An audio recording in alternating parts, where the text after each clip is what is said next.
স্বার্থপর এই দুনিয়া, খোদার কসম কারোর জন্য থামে না, বড় স্বার্থপর। হ্যাঁ, যেদিন বাপের জানাজা পড়ে, যেদিন বাপের লাশ কবরে দাফন করে, সেদিনও বংশধর সন্তান ছেলে মেয়ে ঘন্টাখানিক 2-4 ঘন্টা কাইন্দা কাটটা হইল, রাতের বেলা ঠিকই ভাত খায়।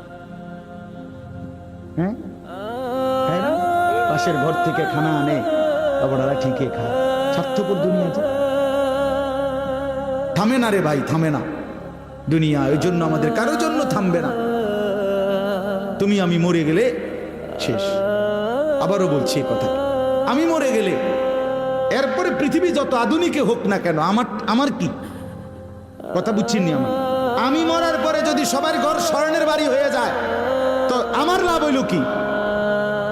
আমার মৃত্যুর পরে যদি সব মানুষ আধুনিক হইয়া সাঁদের দেশেও জায়গা, আমার ফায়দা কি? আমি তো না, আমি তো মরে গেলাম। যে কবরে চলে গেল সে কি আর ফিরে আসবে? আল্লাহ আমাদেরকে বুঝ দান করেন।